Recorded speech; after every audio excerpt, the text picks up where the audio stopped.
على الارض هونا واذا خاطبهم الجاهلون قالوا سلاما صدق الله مولانا العظيم ان الله وملائكته يصلون على النبي يا ايها الذين امنوا صلوا عليه وسلموا تسليما اللهم صل على سيدنا ومولانا محمد وبارك وسلم۔ معزز سامعین و حاضرین و ناظرین، مختصر وقت میں اس آیت کریمہ پر بولنا اور مفہوم کو سمیٹنا بڑا مشکل ہے۔ میں محترم خواجہ مسعود صاحب اور ان کے صاحبزادگان خواجہ یونس اور خواجہ اقبال صاحب اور دوسرے محترم حضرات کے اصرار پر میں یہاں حاضر ہوں۔ مجھے خطاب کا شوق نہیں ہے، لیکن بعض اوقات کسی خوبی نہ ہونے کے باوجود بھی لوگ پسند کرتے ہیں، اور بڑے بڑے جادو بیان اور خوش بیان لوگ موجود ہیں اس ملک میں، اور ماشاءاللہ ہمارے عمر الحسینی صاحب خود صاحب علم ہیں اور ندرت بیان بھی ہے اور ان میں قدرت زبان بھی ہے، علم بھی ہے، لیکن مجھے انہوں نے ترجیحاً جو لفظ میرے لیے بولے میں اس قابل نہیں ہوں۔ اللہ تعالیٰ اپنی بارگاہ میں آپ کی اور میری حاضری قبول فرمائے۔ مختصر وقت میں عرض ہے اس آیت کے سلسلے میں کہ اللہ نے ارشاد فرمایا وعباد الرحمن الذین یمشون علی الارض ہونا، وہ اللہ کے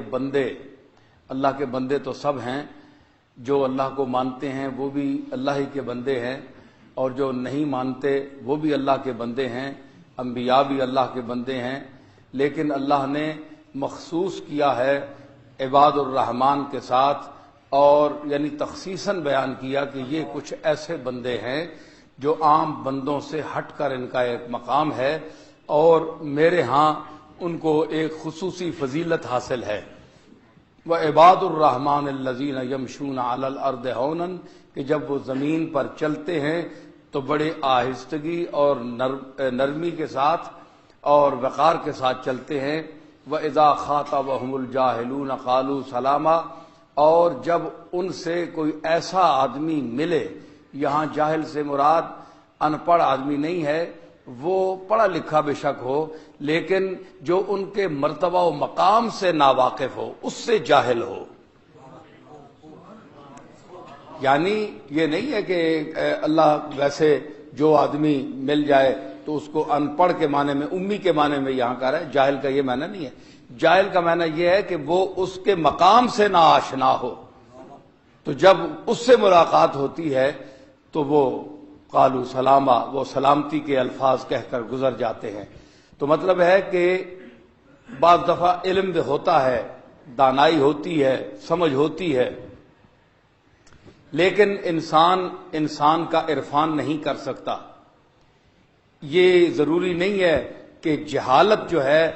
وہ سبب ہوتی ہے عرفان نہ ہونے کا، کہ انسان کو سمجھ نہیں سکا۔ بڑے بڑے جاہل ان پڑھ لوگ بھی ہیں امت میں گزرے ہیں جنہیں عرفان رسول حاصل ہوا، اور بظاہر ان کی تعلیم نہیں تھی۔ حضرت ابو ہریرہ کو لے لیں کہ وہ کتنے پڑھے ہوئے تھے، بکریاں چراتے تھے، لیکن حضور کی خدمت میں آئے تو وہ مقام حاصل کیا، اور مقام عرفان رسول ان کو حاصل ہوا۔ تو اس کا ظاہری علم سے تعلق نہیں ہے، بلکہ مقام شناسی سے تعلق ہے۔ مقام شناسی اس وقت پیدا ہوتی ہے کہ جب علم ہو، اگر علم ہو تو پھر یہ مسئلہ دوبالا ہو جاتا ہے کہ علم بھی ہو، پھر شعور بھی ہو، وجدان بھی ہو اور عرفان بھی ہو، تو اس کا مقام بہت بلند ہوتا ہے۔ نہیں، دوسرا مرتبہ یہ ہے کہ اگر علم نہیں ہے لیکن عرفان کی دولت حاصل ہو گئی ہے، جتنی اس کی استعداد ہے، اس میں اگر اس نے کسی شخصیت کا عرفان حاصل کر لیا اور تسلیم کر لیا اسے، تو وہ بھی منزل پر پہنچ گیا۔ وہ اس عالم سے بہتر ہے، علم والے سے بہتر ہے جو برخود غلط ہے، اپنے ظام باطل میں مبتلا ہے، غلط خیالات میں مبتلا ہے، اسے اپنے علم کا کبر ہے، اور اس میں بڑی بڑی ذوات مقدسہ کو اور شخصیات کو اس نے کھو دیا، عرفان نہیں حاصل کر سکا۔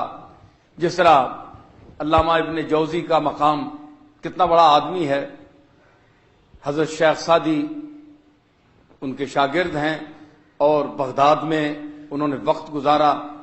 لیکن اس علم و فضل کے باوجود کہ کسی کو ان کے علم و فضل میں شک نہیں ہے، تمام اکابر ان کے علم کا اعتراف کر رہے ہیں، اس کے باوجود انہوں نے ہمیشہ حضرت شیخ عبد القادر جیلانی کی اور دوسرے صوفیاء کی مخالفت کی، ان کو تسلیم نہیں کیا، اور ان کے متعلق وہ بیان بازیاں کی، ان کی کرامات اور ان کے جو روحانی مقامات تھے ان سے وہ تقریباً انکار کرتے رہے۔ تو یہ کیا ہے؟ یہ جاہلونہ میں ہیں یا نہیں؟ تو یہ جاہلونہ میں ہیں، عالم ہو کر بھی جاہلونہ میں ہیں۔ کیوں کہ علم اگر اس معنی میں لیا جائے تو پھر تو بڑے علامہ ہیں، یہ قرآن و حدیث کا علم رکھتے ہیں، لیکن عرفان ذات کے حوالے سے، کسی چیز کی ذات اور اس کی خاصیات کو پہچاننے سے حوالے سے اگر علم کا وہ مفہوم لیا جائے تو ان لوگوں میں ہمیں نظر نہیں آتا، ان میں وہ جذبات نہیں، وہ معلومات نہیں، وہ اعتراف نہیں ہے۔ تو وَإِذَا خَاطَبَهُمُ الْجَاهِلُونَ، جب جاہلون ان سے مخاطب ہوتے ہیں، جاہل لوگ جو ان کے مقام نہ آشنا ہیں، تو پھر بھی وہ بڑی تمکنت کے ساتھ ان سے بدسلوکی نہیں کرتے، وہ سلام کہتے ہوئے، سلامت رہو دعائیں دیتے ہوئے گزر جاتے ہیں۔ یہ اللہ کے خاص بندے ہیں جن کا اللہ نے بطور خاص ذکر فرمایا اس آیت میں۔ مجھے یہاں مرزا بیدل کا ایک شعر یاد آ رہا ہے، انہوں نے اس بات کو بڑی خوبی سے بیان کیا، صوفی شاعر ہیں، اور